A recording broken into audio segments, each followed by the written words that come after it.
ہمارا مقدمہ رفع الیدین کا بخاری اور مسلم میں موجود ہے، اس کی تائید میں اگر ہم جز رفع الیدین سے یہ روایت لے کر آئیں جو روایت ہمارے نزدیک صحیح ہے، اگر کسی کی جرأت تو اس کا ذاتی اپنا کہ عبداللہ بن عمر ان کو کنکریاں مارتے تھے جو رفع الیدین سستی کی وجہ سے چھوڑتا تھا. کوئی کہتا ہے جی ٹھیک ہے، کئی محدثین نے اس روایت کو صحیح کہا لیکن میرے نزدیک صحیح نہیں ہے، میں اس لیے تائید میں پیش کروں گا، میرے نزدیک ایک تو وہ صحیح بھی ہے، دوسرا میرا اصلی مقدمہ تو بخاری مسلم میں ہے رفع الیدین کے ساتھ. صلو کما رأیتمونی اصلی، کہتے ہیں جی بتاؤ رفع الیدین کا حکم کہاں ہے؟ بخاری مسلم دونوں میں رفع الیدین کا حکم موجود ہے، بخاری مسلم دونوں میں حدیث ہے. مالک بن حویرث کہتے ہیں ہم چند نوجوان تھے، تبوک کے موقع پر مسلمان ہوئے حضور کی وفات سے چند مہینے پہلے، اور ہم اپنے گاؤں ایریا سے آ کے مسجد نبوی میں رکے، آپ کی صحبت کی، 20 دن رہے حضور کے ساتھ دین سیکھنے کے لیے. کہتے ہیں پھر ہمیں گھر کی یاد ستانا شروع ہو گئی. ایک اچھا ٹیچر وہی ہوتا ہے جو فیس ریڈنگ کر لے. آپ تو کہتے ہیں نا حضور آپ کے زمانے میں ہوتا تو آپ کے ساتھ ہی رہتا، جو اس زمانے میں تھے انہوں نے اپنے کام بھی تو کرنے تھے نا، یہ دنیا میں نظام چل نہیں سکتا.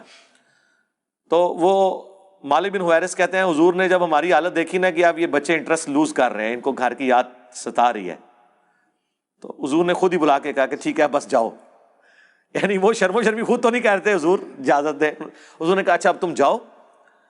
دیکھنا واپس جب گئے تو نماز کا جب وقت ہو، 5 نمازوں کی یہ ٹائمنگ ہے جو تم نے میرے ساتھ نمازیں پڑھی، تم میں سے کوئی ایک شخص اذان دے جسے قرآن زیادہ آتا ہے اور عمر میں بھی بڑا ہے، وہ تمہاری امامت کروائے.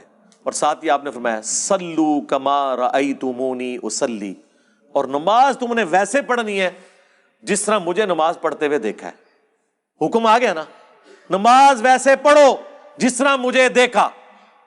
اب اس کے بعد حضور کو کہنے کی ضرورت نہیں ہے کہ میں نماز جب شروع کرتا ہوں تو دیکھو میں اللہ اکبر کہتا ہوں تم بھی اللہ اکبر کہو، میں ثنا پڑھتا ہوں تم بھی ثنا پڑھو، یہ تو کہنے کی ضرورت نہیں ہے. بخاری مسلم دونوں میں حدیث ہے اللہ نے مجھے جوامع کلمات کے ساتھ مبعوث کیا کہ بات مختصر کرتا ہوں اور مفہوم گہرا. ایک جملے میں رفع الیدین کا حکم، تسبیحات کا حکم، ارکان کا حکم آ گیا نا. مالک بن حویرث جو یہ حدیث روایت کر رہے ہیں انہی سے پوچھ لیں کہ حضور نماز کیسے پڑھتے تھے. وہ تابعین کو نماز سکھا رہے ہیں اور کہہ رہے ہیں کہ اس وقت نماز پڑھنے کا میرا ارادہ نہیں تھا، میں صرف اس لیے نماز پڑھ رہا ہوں تاکہ تمہیں بتاؤں کہ نبی علیہ السلام نماز کیسے پڑھتے ہیں. بخاری مسلم دونوں میں موجود ہے. انہوں نے نماز شروع کی تو دونوں ہاتھ کانوں تک اٹھائے، مسلم میں کانوں تک ہیں اور بخاری میں صرف الفاظ ہیں کہ ہاتھ اٹھائے.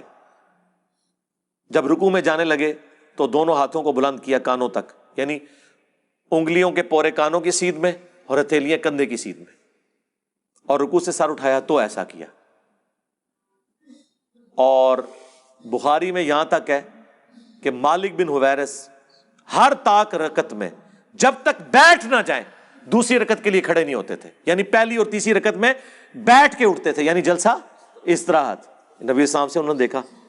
جو لوگ کہتے ہیں حضور بوڑھے ہو گئے تھے اس لیے جلسہ استراحت کرتے تھے، احناف یہ مانتے ہیں کہ رسول اللہ صلی اللہ علیہ وسلم نے جلسہ استراحت کیا ہے، لیکن یہ جلسہ استراحت نام بتا رہا ہے کہ یہ راحت کے لیے ہے. راحت کی ضرورت وہاں ہوتی ہے جہاں تھکاوٹ ہوتی ہے. احناف کہتے ہیں کہ رسول اللہ صلی اللہ علیہ وسلم کی عمر جب زیادہ ہوئی اور آپ کی رکعتیں بہت لمبی لمبی ہوتی تھیں تو تھکاوٹ کی وجہ سے آپ دوسرا سجدہ کرنے کے بعد ڈائریکٹ قیام نہیں کرتے تھے بلکہ تھوڑی دیر بیٹھتے تھے. نبی صلی اللہ علیہ وسلم کا صحیح حدیث سے ثابت ہے آخر عمر میں وزن پہلے کی نسبت زیادہ ہو گیا تھا، جو سب کا ہوتا ہے عمر کے ساتھ وزن بڑھتا ہے. تو حضور نے مالک بن حویرث کو کیوں نہیں کہا کہ میں بوڑھا ہو گیا ہوں، تم نے ڈائریکٹ کھڑے ہونا ہے پنجوں کے بل؟ اور وہ پھر ضعیف روایت ترمذی سے لے کے آتے ہیں، امام ترمذی نے خود لکھا یہ روایت صحیح نہیں ہے. دیکھو اندازہ کرو، ہماری روایت بخاری مسلم میں، اور اس سے بڑھ کر بخاری میں 6251 نمبر حدیث ہے. ایک صحابی نے جب تیزی سے نماز پڑھی تھی، حضور نے کہا السلام علیکم کا جواب دیا، وعلیکم السلام کا، دوبارہ نماز پڑھ تو انہوں نے نماز پڑھی 3 دفعہ ایسے ہوا. چوتھی بار اس نے کہا حضور سکھا دیں. آپ نے فرمایا تھا سکون سے وضو کرو، قبلہ رخ کھڑے ہو، قرآن پڑھو، رکوع میں جاؤ. پھر آپ جب سجدے میں پہنچے آپ نے فرمایا سجدہ کرو، پھر 2 سجدوں کے درمیان بیٹھو، پھر دوسرا سجدہ کرو، پھر بیٹھو، اور پھر اگلی رکعت کے لیے کھڑے ہو. یہاں تو حضور نے حکم دیا جلسہ استراحت کا، حنفیوں نے چھوڑ دیا.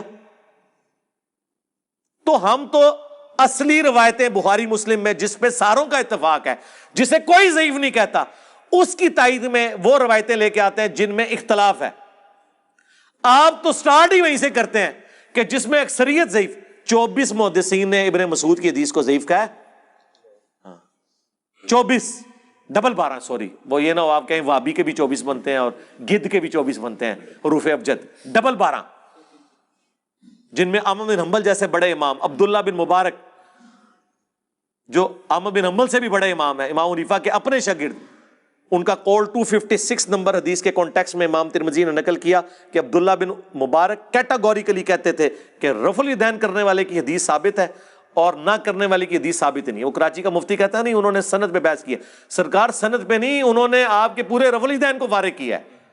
وہ کہتے ہیں ابن مسعود کی حدیث ثابت ہی نہیں ہے، اور امام ابو داؤد نے بھی کمنٹس نقل کیے وَلَيْسَ بِصَحِيحٍ عَلَى هَذَا الْمَعْنَى کہ یہ ابن مسعود کی حدیث ان معنوں میں درست نہیں ہے۔ اور یہی روایت مشکات والوں نے جب نقل کی، انہوں نے بھی ابو داؤد کے کمنٹس نقل کیے ساتھ۔ یہ لوگ اپنے جعلی مسئلوں کے ثبوت میں وہ روایتیں لے کے آتے ہیں جنہیں اکا دکا محدثین نے صحیح کہا ہوتا ہے، باقی صاحب نے ضعیف۔ ہم اپنے اصلی مسئلوں میں جن کی جڑ قرآن بخاری مسلم میں موجود ہوتی ہے، اس کی تائید میں وہ روایتیں لے کے آتے ہیں جن کے اوپر تھوڑا بہت اختلاف ہوتا ہے۔